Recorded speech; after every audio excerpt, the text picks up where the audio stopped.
Good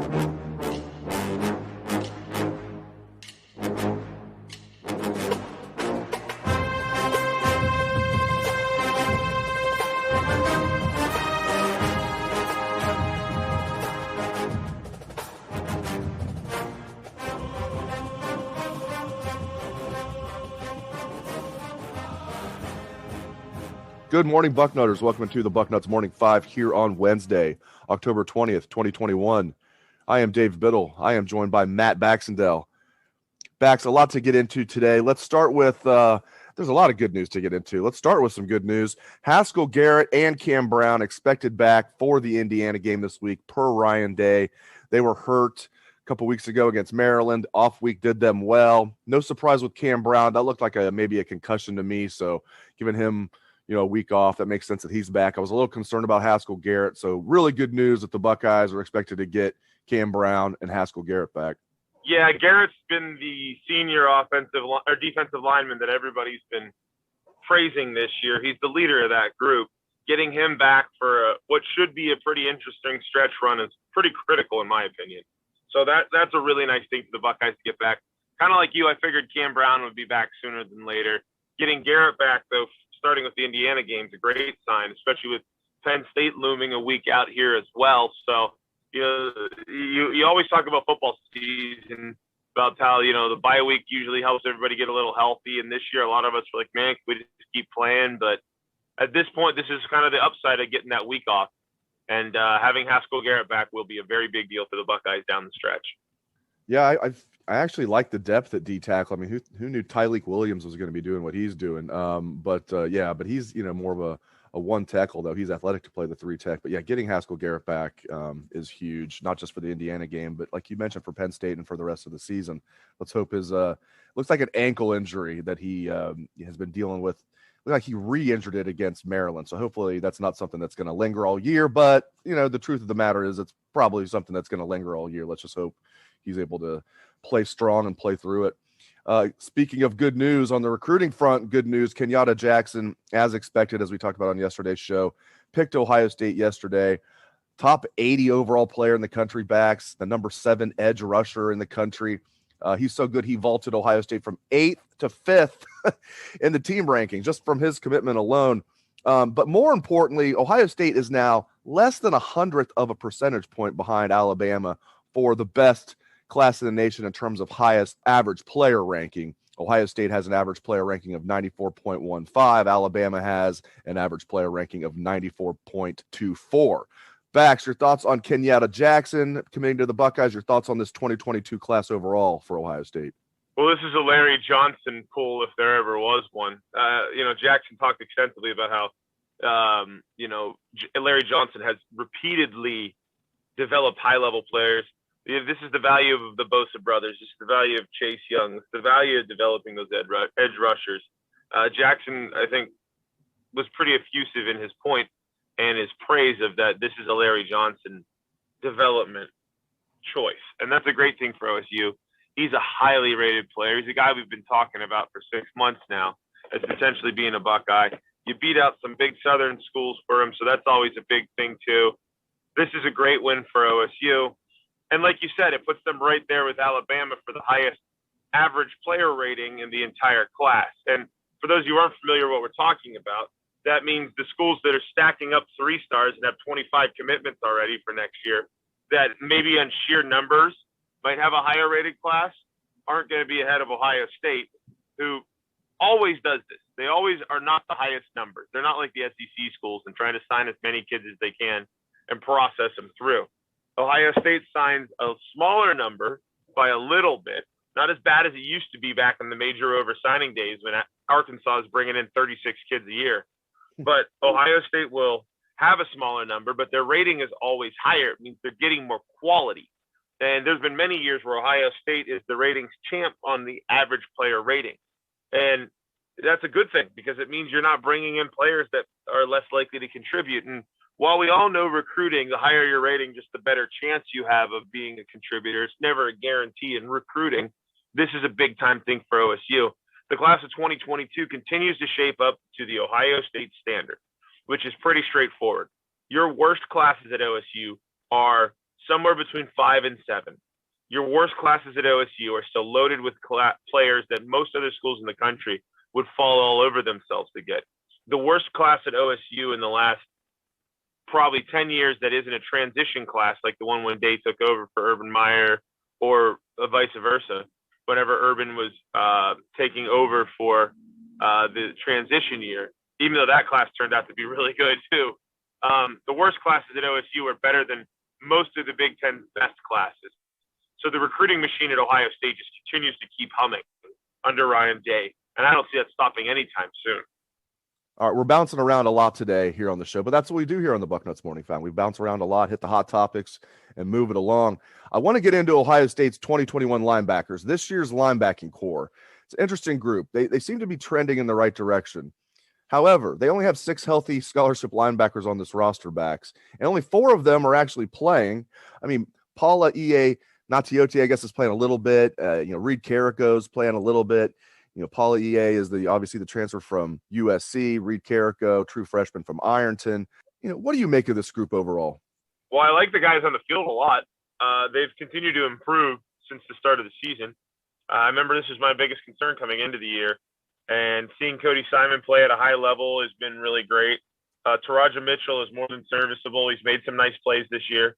Doesn't quite knock my socks off, but he's solid, right? And then you've got Steele Chambers, who's really trending upwards in a really positive direction. Those are the 3 guys at this point that are sort of the ones that are making the impact, right? Those are the ones that we're going, oh yeah, that's been a good play by the linebackers. And then you mentioned PG and Reed Carrico. They're not playing a ton. Seems like Tommy Eichenberg's kind of the 4th guy right now. And we're not really talking about the bullet position guys here either. But at the end of the day, you still only have 6 scholarship linebackers, which is lower than you would prefer to be at. And you've got a couple of them that have been banged up on and off over the course of the year, most especially Cody Simon. So I like what I've seen from the quality so far. I'm very concerned about the quantity because it feels a little bit like we are 1 or 2 turned ankles or hurt shoulders or whatever away from OSU being right back to the threadbare, hold your breath linebacker status we were at the start of the year. And I like the development. Can't emphasize that enough. I mean, I think Steele Chambers is shaping up to be a pretty special linebacker, and Cody Simon's already there. But there's some fear because the attrition factor could be really hard felt at that position as the season goes on. But the linebackers from now versus the start of September, it's night and day. I think if the top 3 guys stay healthy, they'll be fine. With Cody Simon, Steele Chambers, Taraja Mitchell. If those guys stay healthy, they'll be okay because they really are only playing, 2 true linebacker positions now with the bullet out there a lot, with that being Ronnie Hickman or Craig Young. Eventually, Court Williams as he gets healthier and healthier. But really, there's only 2 linebacker spots. Al Washington talked about that yesterday. First time we talked to Al Washington since the preseason. It was nice to talk to him yesterday. He took the podium right after Ryan Day. I want to ask you about EA, the USC transfer. He goes by EA, and I like that. I'm going to call him EA because it makes it easier on me. I think I butcher his name all the time. He goes by EA. We'll call him EA. Bax, what is going on with EA? When they, obviously Al Washington was asked about this, and he kind of talked around it a little bit. When they talk around it, that tells me, there's something going on that's more than, they're telling us. I don't think that he's injured. He might have been a little dinged up earlier. Al Washington did kind of let it slip that, maybe he needed to get his body in shape a little bit. He did have the knee surgery last year. And so maybe it's a just getting into shape thing. There's a lot of hype with this kid, and he's not even seeing the field. If he's healthy, what's going on with him? Why is he not playing more, in your opinion? Well, I think there's a couple things to think about. One, this is a kid who had that really weird transfer process over the summer. You don't know how he was able to have his off-season conditioning handled. Remember we talked about during COVID how whenever they were having distancing and facilities closed for a while, kids might not have been able to rehab at the same pace as usual. He's coming off a knee injury last year. He went through a transfer. He moved across the country. These are all very human things that can cause people in their jobs to maybe not perform quite as well as they'd like, right? Same thing for this kid. And I think that's a big factor. I think the other thing is he didn't necessarily get a ton of reps in camp in the early part of the season because we weren't sure if he was going to play. In fact, they denied his appeal at one point. So the fact that he's even available to play is a little bit of a surprise from where we thought we were at the end of the transfer situation. So I think that's a factor too. at the end of the day, he was behind. He was behind from the start. And you had a couple guys who have been here longer, have been able to develop a little quicker. And I don't think it's necessarily that this guy who still has some years of eligibility remaining is a bust or anything.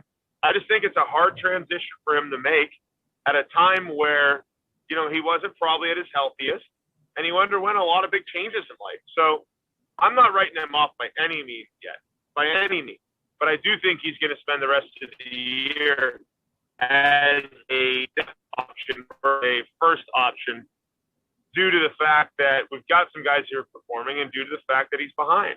And I don't think there's really much more to it than that. But I don't think Washington wants to come out and say, yeah, he was behind and he wasn't quite in the shape we wanted him to be because of an injury last year. I think he's trying not to throw the kids under the bus like Brett Bielema.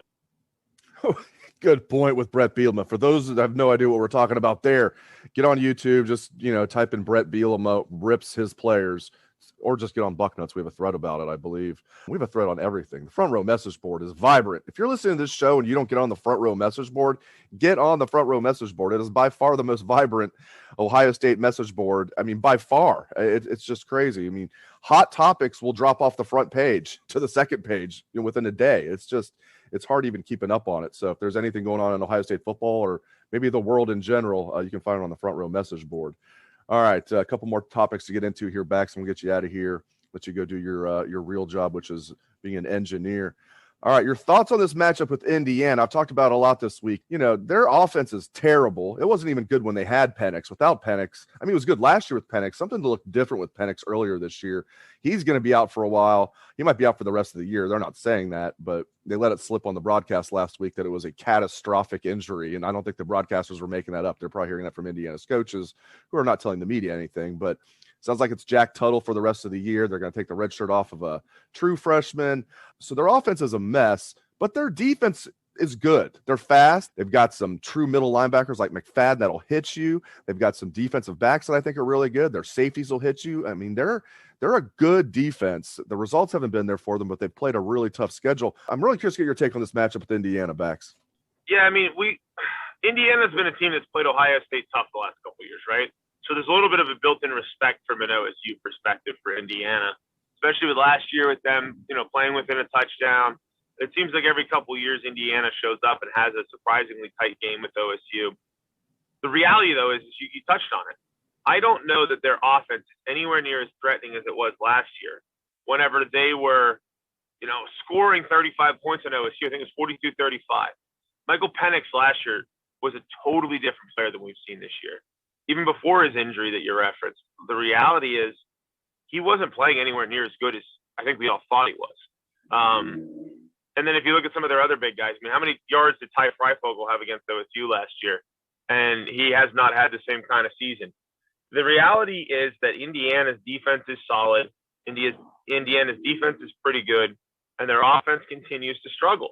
This is the type of offense that OSU's improving defense should have a strong showing against. I'm talking less than 20 points. I'm talking a lot of 3-and-outs, getting the ball back to OSU's offense. And Indiana's defense, while solid, they're not Georgia's defense or anything. Let's classify them correctly. They still have been shredded a few times this year pretty badly. And, I think that we saw the best Indiana had to offer when they played Cincinnati tight back in September. They've been beaten pretty good by Penn State. They've been beaten pretty good by Iowa. I think Ohio State's coming into this game. This could be a sort of game where OSU could walk out of this with like a 42-10 or a 49-14 kind of score. And it wouldn't surprise me because Indiana is the type of program that unless things are going right for them, they're probably not going to hang with Ohio State. So I have to think at the end of the day, OSU's matchup here in this game is offense versus defense. OSU's offense is in a great position to score on almost anybody, right? Unless it's Georgia or somebody like that on the other side of the ball. I'm not going to go, well, I hope OSU gets to 30. It's kind of a given with the way C.J. Stroud's playing, Travion Henderson running around, over, and through people, and the fleet of receivers OSU has. Indiana doesn't match up. They're a good middle-of-the-pack Big Ten defense. That doesn't match up to Ohio State's offense. And the flip side of the ball is they don't have anything on offense that makes me think Ohio State's revamped defense is going to struggle. I'm not sitting here and saying, wow, Indiana does X, Y, or Z particularly well. They have their starting quarterback out. Bottom line is OSU should be in a position here to have a nice result heading into what is an enormous game against Penn State in 2 weeks at home in the Horseshoe under the lights, which I didn't know we were allowed to do against Penn State. I thought we got all the noon games at home, and Penn State got all the 8 p.m. night games full of drunk people throwing balloons filled with pee at our band. So, yeah, this is shaping up nicely for OSU going down the stretch. I think Indiana's going to be a nice opportunity for OSU to put a score up. And by the way, don't fear the road night game factor. Indiana is pretty much Columbus West. Half that stadium is going to be wearing red for OSU, not for Indiana. There's a thread on Indiana's board with a lot of their people selling tickets because of their 2-4 start. And you got to think Buckeye fans. It was already going to be a lot of Buckeye fans there. Buckeye fans are going to be buying those up. Indiana fans selling their tickets. All right, last thing. Speaking of our board, the front row message board, interesting thread right now on the board, and it's still on the front page. It hasn't dropped to the second page yet. I don't think it will for a while. Bijan Robinson versus Travion Henderson. Who would you rather have? I find this debate interesting. Now, they're both absolutely tremendous. You could not go wrong with either one of them. They might be the two best running backs in college football. Bijan Robinson from Texas, who almost was a Buckeye, did you give a silent verbal to the Buckeye and went back on it. He's a sophomore at Texas, obviously. Our guy, Travion Henderson, the true freshman sensation. So, again, I don't really think you could go wrong either way. Both those guys are studs at the collegiate level, and they'll be studs in the NFL. Give me Trey, though. Give me our guy. I'll take Trey if I had to pick one or the two. But, man, they're both tremendous. Who would you rather have? Bijan Robinson, who's built a little thicker, or would you rather have Travion Henderson? Yeah, I'm with you on Henderson, but I'm going to be the simple pragmatist here. Henderson has 2 more years in college before he's eligible to go to the NFL. Robinson has 1 more year after this. So to me, that's a decisive factor, right? We have an extra year of Henderson. I just mean who's better, though. I hear you with that. I know. I hear you with that. Okay. I know. That's where I was going. But, you know, if we're playing sheer football-nomics here, that's the guy I want regardless. But between the two, like you said, I think Robinson's a little thicker built. He's maybe a little more powerful. I almost think, though, that Henderson is such an explosive home run hitter, and I think Henderson is a little better at making people miss in the hole. You notice he's had a lot of times where he goes into a crowd and pops out, and you're like, whoa, where'd that come from, right? I think that extra shake is kind of what gives me the edge to Henderson. I also think he's a better pass catcher out of the backfield. So Robinson, I think, isn't quite the same home run hitter that Henderson is, because Henderson can hit a home run in more ways. But obviously these are 2 elite players. I mean, if we're saying nice things about a player at Texas, that means he's good, because we don't just generally default to feeling nice about Texas players. It's not like we're talking up Michigan State's running back or something, or, you know, patting Cincinnati on the head for something. I mean, we don't generally say nice things about Texas unless forced to. So Robinson's a great player. There's no doubt about it. But I would take Henderson right now after watching the two, and I feel pretty good about that. And honestly, I think at the end of the day, we're going to look back and say Henderson had a more impactful college career than Robinson, barring either one of them having an unfortunate injury, which would just suck for the sport. So I would put Henderson a hair ahead right now of Robinson. And hopefully Henderson can get to the point where he's getting as many touches as Robinson does. My goodness gracious, Robinson gets like 3 times as many touches as Trey. And look just like you said, I mean, Trey's the ultimate home run hitter, and he's just going to get better. And he's actually better between the tackles than I expected. Like you mentioned, he can, surprisingly pop out of there. But even when he just has to grind out like 4 yards and there's really nothing there, he's a little more powerful than I thought. He's not as powerful as Robinson. But you're right. I mean, he can hit the home run at any time. I like the added dimension of throwing him the ball. I think that needs to be a staple in this offense going forward, and I think it will. But, I look forward to Travion Henderson getting more touches, and I certainly think he will down the stretch this season with all the tough games they're going to have. Well, great stuff as always from the People's Champ, Matt Baxendell. You can catch his column every Sunday. It is The Bucket. Thank you very much to Bax. Thank you to all listeners out there for tuning into the show. We appreciate that very much. If you like the show, subscribe, like it, give us a 5-star review. It really helps. Thanks again to all listeners. Thanks to Bax. Hope everyone has a great day. Let's try that Buckeye swag, best damn band in the land.